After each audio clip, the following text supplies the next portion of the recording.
والسلام على أشرف الأنبياء والمرسلين محمد صلى الله عليه وعلى آله وصحبه أجمعين ومن تبعهم بإحسان إلى يوم الدين. أما بعد، فقد قال الله تبارك وتعالى في القرآن المجيد والفرقان الحميد: أعوذ بالله من الشيطان الرجيم من همزه ونفخه ونفثه. بسم الله الرحمن الرحيم.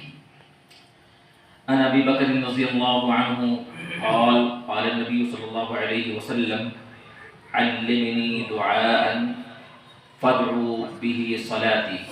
وحديث إلى آخره: اللهم إني ظلمت نفسي ظلما كثيرا ولا يغفر الذنوب إلا أنت فاغفر لي مغفرة من عندك وارحمني إنك أنت الغفور الرحيم. أخرجه البخاری ومسلم.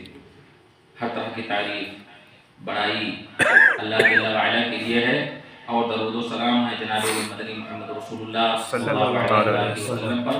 اللہم صلی علی محمد وبارک وسلم علیہ. معزز حاضرین اور احباب جماعت،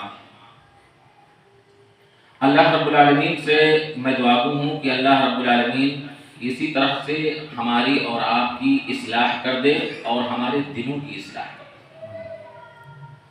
آج سب سے زیادہ جو چیز کی ضرورت ہے وہ اخلاق اور عمل کرنے کی ضرورت ہے. آج عمل کے میدان میں پوری جماعت جو ہے ہماری، ہر جگہ کی، پورے دنیا میں آپ کہیں دیکھیں، ہر جگہ کی جماعت عمل کے میدان میں ایک دم بالکل کوری نظر آتی ہے. یعنی جہاں عمل کا میدان ہوتا ہے، جہاں پر عمل کا کام کرنے والا ہوتا ہے، وہاں پر ہم اور آپ پیچھے ہو جاتے ہیں. تو اللہ رب العالمین ہماری اور آپ کی سب سے زیادہ جس چیز کی اصلاح کر دے وہ تقوی، اور اسی کے لیے اللہ کے نبی صلی اللہ علیہ وسلم ہمیشہ دعا مانگا کرتے تھے: اللہم ثبت قلبی علی دینک. اے اللہ میرے دل کو تو دین پر ثابت قدم کر دے. اللہم طہر قلبی علی دینک. اے اللہ تو میرے دل کو تو پاکیزہ کر دے. طہر قلبی علی نفسک، میرے نفس کو پاکیزہ کر دے. یہ اللہ کے نبی صلی اللہ علیہ وسلم کی بڑی جامع دعا ہوا کرتی تھی. اور اسی طریقے سے حضرت ابو بکر صدیق رضی اللہ تعالی عنہ نے جب نبی کائنات صلی اللہ علیہ وسلم سے جب یہ بات کہی: علمنی دعاء یا رسول اللہ، اے اللہ کے رسول آپ مجھے ایسی دعا سکھلائے جو یدعو به صلاۃ، میں اس دعا کو نماز میں پڑھوں. ابو بکر صدیق رضی اللہ تعالی عنہ نے جب نبی صلی اللہ علیہ وسلم کی یہ بات کہی تو اللہ کے نبی جناب محمد رسول اللہ صلی اللہ علیہ وسلم نے بہت ہی جامع دعا نبی صلی اللہ علیہ وسلم نے اپنے رفیق حیات اور رفیق غار کو سکھلایا. اور وہ جو دعا سکھلائی نبی کائنات صلی اللہ علیہ وسلم نے، بڑی عظیم دعا تھی جو ہم اور آپ تشہد میں، یعنی التحیات کے بعد میں، درود شریف کے بعد میں جو تیسری اسٹیپ پر جو دعا پڑھتے ہیں، وہ دعا اللہ کے نبی صلی اللہ علیہ وسلم نے حضرت ابو بکر صدیق رضی اللہ تعالیٰ عنہ کو سمجھایا. اور کیا سکھلایا تھا نبی صلی اللہ علیہ وسلم نے؟ اللہم انی ظلمت نفسی ظلما کثیرا ولا یغفر الذنوب الا انت فاغفر لی مغفرة من عندک وارحمنی انک انت الغفور الرحیم. اتنی جامع دعا نبی صلی اللہ علیہ وسلم نے اپنے ساتھی، اپنے دوست، جنہوں نے اپنی پوری ساری زندگی، اپنی پوری دولت، سارا اثاثہ اسلام کے لیے وقف کر دیا تھا، لگا دیا تھا. اس لیے اللہ کے نبی صلی اللہ علیہ وسلم کہا کرتے تھے: میں نے دنیا میں ہر کسی کا میں نے حق ادا کر دیا، لیکن ایک ایسا واحد شخص حضرت ابو بکر صدیق رضی اللہ تعالیٰ عنہ ہی ہیں کہ میں ان کا حق نہیں ادا کر پایا. اللہ کے نبی جناب محمد رسول اللہ صلی اللہ علیہ وسلم نے جو یہ دعا سکھلائی، تو یہ تیسرے اسٹیپ پر، یعنی تشہد کے بعد میں جب ہم التحیات پڑھنے کے بعد میں درود شریف پڑھیں گے، درود شریف کے بعد میں تیسرے اسٹیپ میں یہ دعا پڑھنا.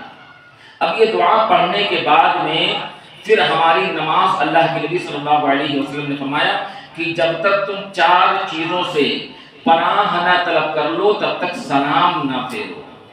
اور یہ دعا اکثر بیشتر لوگوں کو، بہت کم ہی لوگوں کو جو ایک دم بالکل نماز سے بہت ہی زیادہ ملے ہوئے رہتے ہیں اور نماز کے لیے جن کے دلوں میں بڑی خواہش اور بڑی وہ ہوتی ہے کہ جب تک وہ نماز نہیں پڑھ لیتے انہیں اطمینان ہی نہیں ملتا ہے.